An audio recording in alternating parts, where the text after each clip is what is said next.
Hello students, welcome back to our channel SRBSC classes. कैसे हो आप लोग और कैसी चल रही है आप सभी की प्रिपरेशन? एक बार कमेंट सेक्शन में बताइएगा एग्जाम से जस्ट पहले कैसा फील हो रहा है।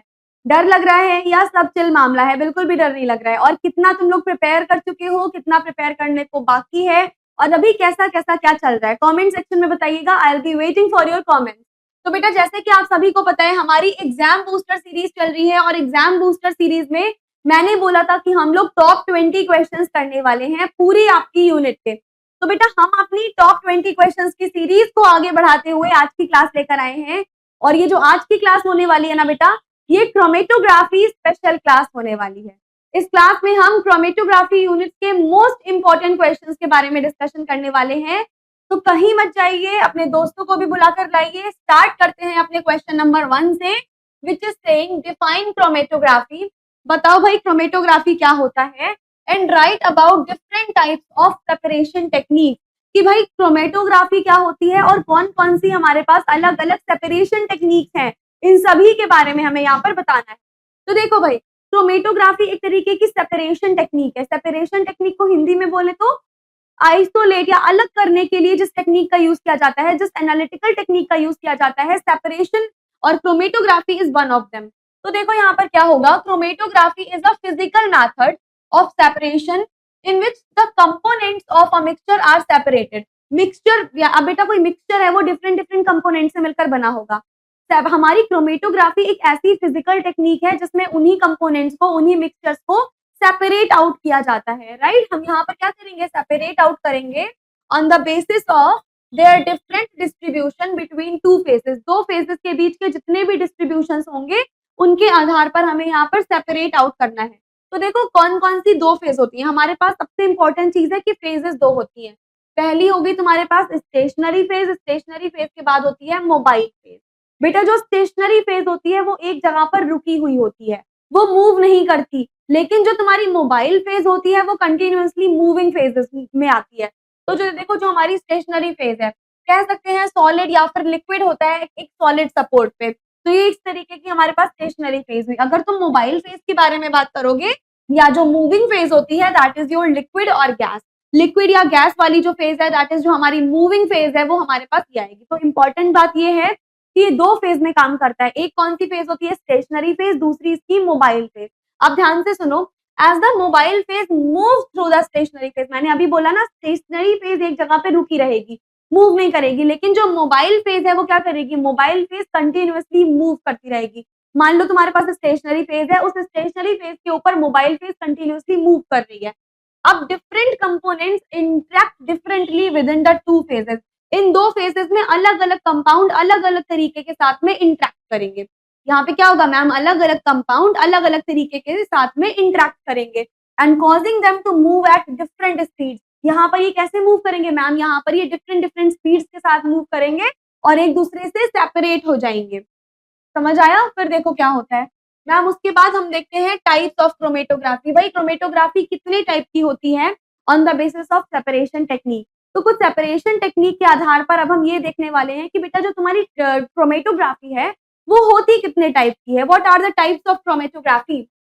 तो ध्यान से सुनो, chromatography can be classified based on how the separation occur. Chromatography का सेपरेशन हम इस आधार पे करते हैं बेटा कि सेपरेशन तुम्हारा किस आधार पे हो रहा है, यानी कि जो चीजें सेपरेट आउट हो रही हैं वो किस आधार पर हो रही है। इसके बेसिस पर तुम क्या करोगे मैम, इसके बेसिस पर हम अपनी क्रोमेटोग्राफी को क्लासिफाई कर सकते हैं। एक बार जरा पढ़ो कौन कौन सी टाइप की क्रोमेटोग्राफी है, क्या तुम्हें रियलाइज हो रहा है यहाँ पे? मैम देखिए, यहाँ पर जो सबसे पहली क्रोमेटोग्राफी है अपनी, दैट इज व्हाट, जो तुम्हारी पहली क्रोमेटोग्राफी है that is your adsorption chromatography. Adsorption chromatography में क्या होता है मैम, हेयर एडसॉर्प्शन क्रोमेटोग्राफी में separation is based on the adsorption of solute molecule. किसी भी सोल्यूट मॉलिक्यूल का किस तरीके से एडसॉर्प्शन होता है उस पे बेस्ड टेक्निक होती है हमारे पास एडसॉर्प्शन क्रोमेटोग्राफी। अब देखो ध्यान से, यहाँ पर क्या होता है, separation is based on the adsorption of the solute molecule on to the surface of the stationary phase. यानी कि surface of the stationary phase मतलब सॉलिड, सॉलिड की सरफेस पर किसी सोल्यूट मॉलिक्यूल का एडसॉर्बेंस किस तरीके से होगा, इसकी सेपरेशन टेक्निक को हम बोलते हैं हम एडसॉर्प्शन क्रोमेटोग्राफी। अब यहाँ पर components adhere to the surface to different extents. जैसे कि एग्जाम्पल के रूप में आप समझ सकते हो कॉलम क्रोमेटोग्राफी काफी ज्यादा इंपॉर्टेंट है बच्चा। ये आपके एब्जॉर्प्शन क्रोमेटोग्राफी के एग्जाम्पल्स हैं column chromatography, thin layer chromatography जिसको हम शॉर्ट में टीएलसी भी बोलते हैं। These are the very very very important terms of chromatography. क्या ma'am? Column chromatography, thin layer chromatography, TLC, these are the example of what? These are the example of absorption chromatography. यहाँ पर separation किस पे based है? यहाँ पर जो तुम्हारा सेपरेशन बेस्ड होता है वो किस पे होता है? मैम हमारे सोल्यूट पार्टिकल बेसिकली किस तरीके से एब्जॉर्ब हो रहे हैं उस पे बेस्ड हमारे पास ये टेक्निक काम करती है। नेक्स्ट हमारे पास है पार्टीशन क्रोमेटोग्राफी। एक बार जरा इसका रीड आउट करके बताओ क्या लिखा है पार्टीशन क्रोमेटोग्राफी में। Here separation is based on the partition. Partition का मतलब क्या होता है?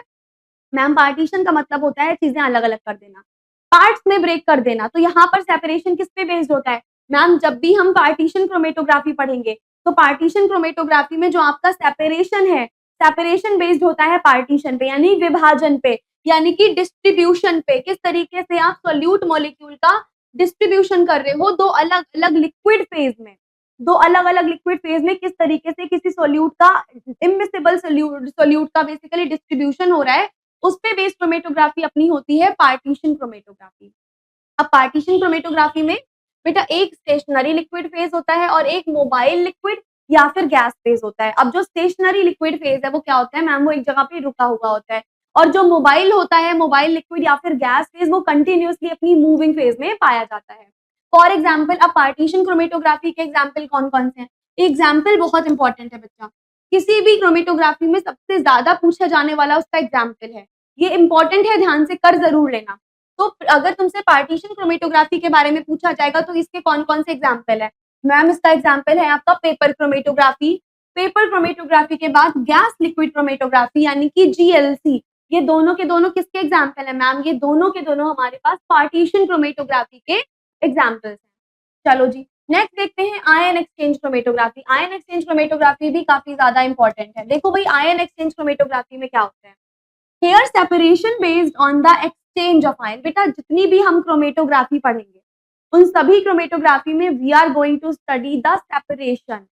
सेपरेशन किस तरीके से होता है, क्या क्या सेपरेशन को लीड आउट करता है वो हमें देखने वाला है यहाँ पे। उसमें भी सेपरेशन अगर आयन एक्सचेंज वाला होगा तो आयन एक्सचेंज क्रोमेटोग्राफी, पार्टीशन करके हो रहा है तो पार्टीशन क्रोमेटोग्राफी। तो इस तरीके से बेटा हर एक टाइप की क्रोमेटोग्राफी आपकी अलग अलग होती है। उसमें उसके एग्जाम्पल की कौन सी क्रोमेटोग्राफी किससे बिलोंग करती है वो बहुत जरूरी है, वो तुमको करना जरूरी है। अब हमारे पास आयन एक्सचेंज क्रोमेटोग्राफी है। देखो here separation based on the exchange of ion, कि भैया आयन का एक्सचेंज किस तरीके से हो रहा है उस पे बेस्ड होता है ये। Between the charged stationary phase, किस किस के बीच में मैम? चार्ज्ड स्टेशनरी फेज के बीच में, and the ions in the mobile phase, और मोबाइल फेज के आयंस के बीच में, इस पर भैया बेस्ड होता है ये। फिर देखो it is used mainly for the separation of charge molecule. इसका यूज सबसे ज्यादा किसके लिए किया जाता है मैम? मेनली इसका यूज किया जाता है for the separation of charge molecule. जितने भी चार्ज मॉलिक्यूल्स हैं उनके सेपरेशन के लिए। एंड जैसे कि फॉर एग्जाम्पल प्रोटीन्स हो गया, अमीनो एसिड हो गया, आयंस हो गया, इन सभी के सेपरेशन के लिए या चार्ज आयंस के सेपरेशन के लिए हम जिसका यूज करते हैं बेटा that is your ion exchange chromatography. यहाँ पर अब इसके एग्जाम्पल की मैं बात करूं तो ion exchange column, ion exchange column का काफी ज्यादा हम यूज करते हैं बेटा वाटर सॉफ्टनिंग में, प्रोटीन प्योरिफिकेशन में, इन सभी जगह पर हम इसका बहुत बहुत बहुत ज्यादा यूज करते हैं।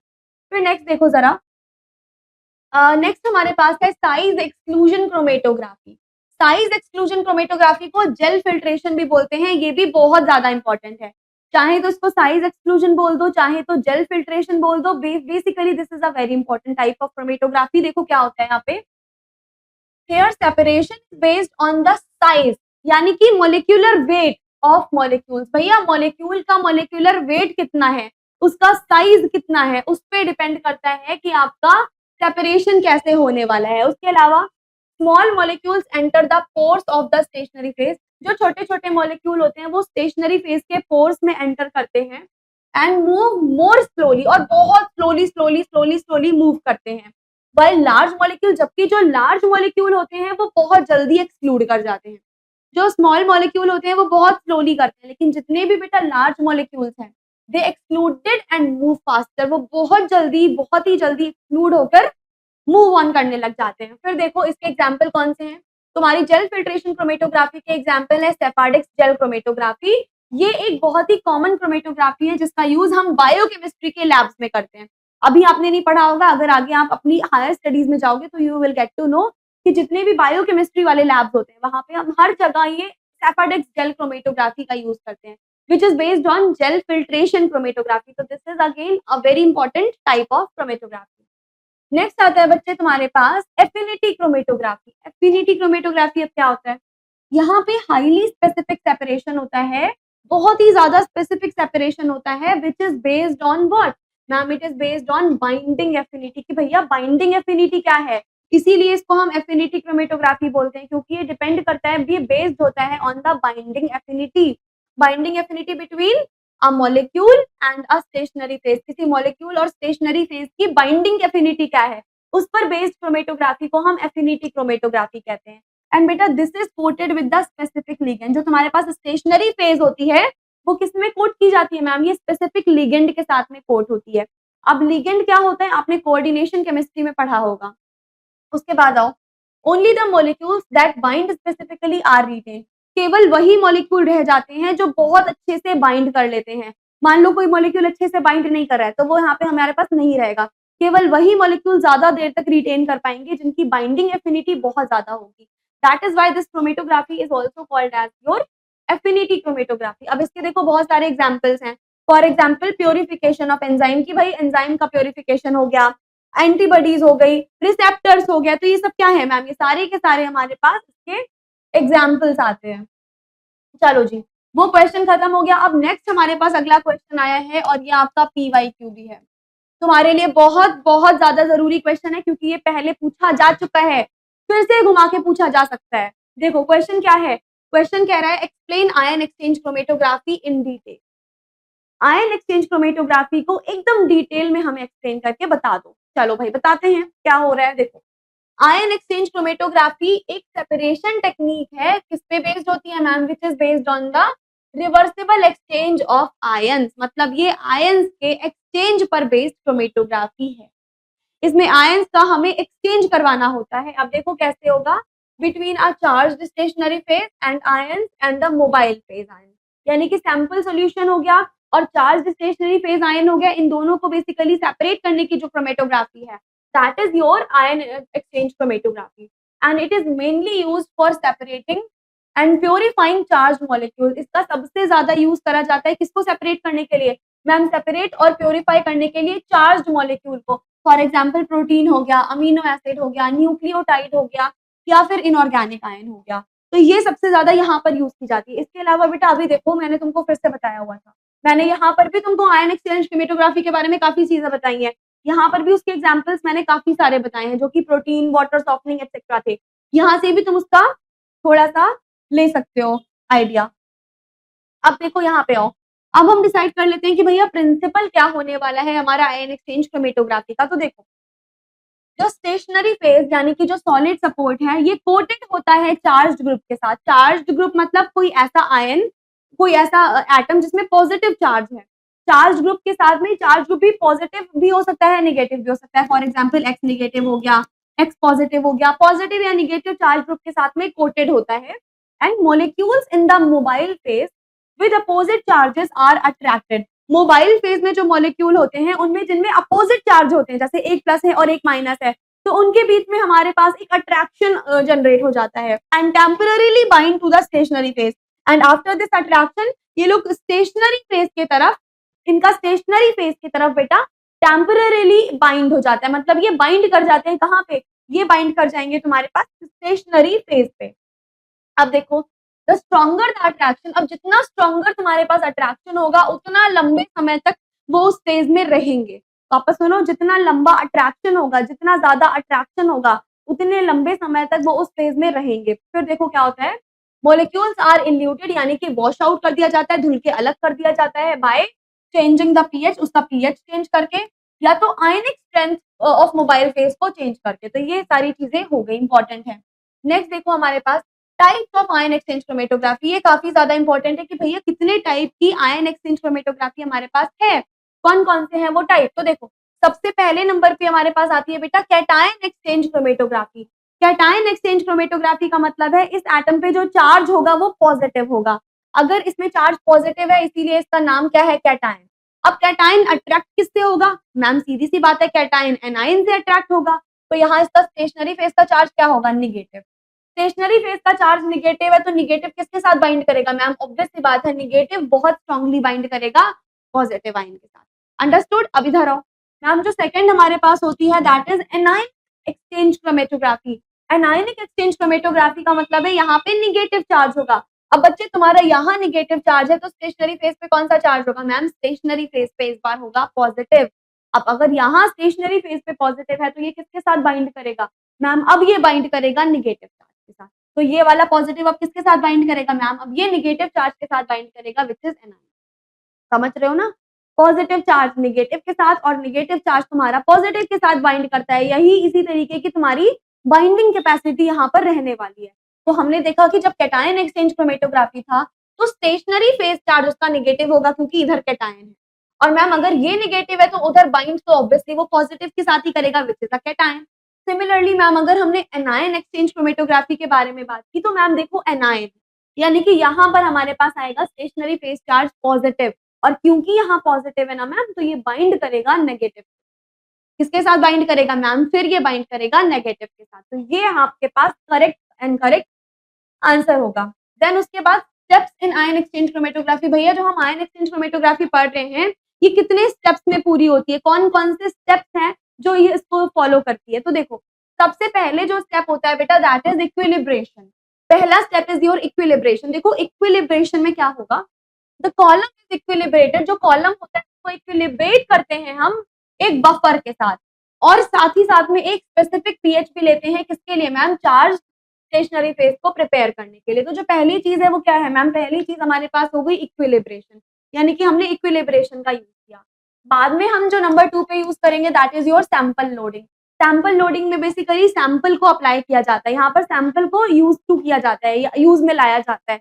तो सैंपल लोडिंग में क्या होगा, the sample mixture is applied, यानी कि जो सैंपल मिक्सचर है हमने उसको फेज पे अप्लाई करा। फिर ions with opposite charges to the stationary phase bind. जो अपोजिट चार्जेस आयन होते हैं वो सारे स्टेशनरी फेज पे बाइंड करने लग जाते हैं। देखो जैसे कि हमने यहाँ पर देखा था अपोजिट चार्ज के स्टेशनरी फेज आयन बाइंड करे थे, यहाँ पर आके अपोजिट चार्ज के स्टेशनरी फेज आयन बाइंड करेंगे, और जो नहीं बाइंड कर पाएंगे वो सारे के सारे पास आउट हो जाएंगे, जिनको हम वॉश आउट कर देंगे। हाँ देखो यहाँ पे थर्ड पार्ट में हमने जो नहीं मिल रहे हमें उनको क्या कर दिया, वॉश आउट कर दिया या इल्यूजन कर दिया। देखो जो बाइंड हो गए थे वो तो बाइंड हो गए, पॉजिटिव और निगेटिव जो भी अट्रैक्शन होगा अट्रैक्शन के बाद बाइंड हो जाएंगे, जो बाइंड नहीं हो पाएंगे उनका क्या करेंगे मैम, उनकी हम वॉश आउट कर देंगे। वॉश आउट करने के बाद वी कैन से अनबाउंड और वीकली बाउंड, जो या तो बाउंड नहीं है या तो बहुत ही वीक तरीके से बाउंड है उनका क्या होगा मैम, उनको वॉश ऑफ कर दिया जाएगा सेम बफर में। जो बफर हमने ऊपर यूज किया था उसी सेम बफर में हम इनको वॉश आउट कर देंगे।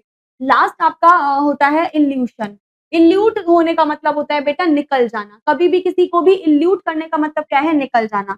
Bound molecules are removed by, जो भी बाउंड मॉलिक्यूल होंगे वो कैसे रिमूव हो जाएंगे मैम, जितने भी बाउंड मॉलिक्यूल्स होंगे वो रिमूव हो जाएंगे by increasing the salt concentration. अगर हम अपनी सॉल्ट की कंसंट्रेशन को बहुत ज्यादा बढ़ा रहे हैं, ions from salt compare ion from salt compete for binding site. जितने भी सॉल्ट बना रहे हैं आयन वो बाइंडिंग साइट के लिए कम्पीट करते हैं। तो हम अगर सॉल्ट की कंसंट्रेशन को बढ़ा रहे हैं, एक तो वो तरीका हो सकता है। दूसरा मैम अगर हम पीएच को चेंज कर रहे हैं, इल्यूट करने के लिए दो ऑप्शन है। पहला ऑप्शन कि मैम आप तो या तो सॉल्ट की कंसंट्रेशन को बढ़ा दो तब इल्यूट हो जाएगा मैम, दूसरा होगा कि आप पीएच को चेंज कर दो। अगर आप पीएच को चेंज कर रहे हो तब भी वो काफी ज्यादा आपका इल्यूशन शो करेगा। तो ये दोनों चीजें हो गई। थर्ड आपका आता है बेटा फिर नेक्स्ट आता है बेटा रीजेनरेशन, अगले से जनरेट होना। ये कैसे होता है भाई, देखो the column is clean, column को क्लीन कर दिया गया और उसको फिर से रीइक्विलिब्रेट कर दिया गया। रीइक्विलिब्रेट क्यों किया, ताकि कोई अगली जो चीज आए उसको हम वापस से रीयूज कर सके, अगली बार फिर से हम इस पूरी टेक्निक को दोबारा जैसा चला सके। इसीलिए हमने पहले सबसे कॉलम को क्लीन किया, कॉलम को क्लीन करते ही रीइक्विलिब्रेट कर दिया ताकि दोबारा से हम उसको रीयूज कर पाए। अब लास्ट देखिए बच्चा, ये इंपॉर्टेंट है,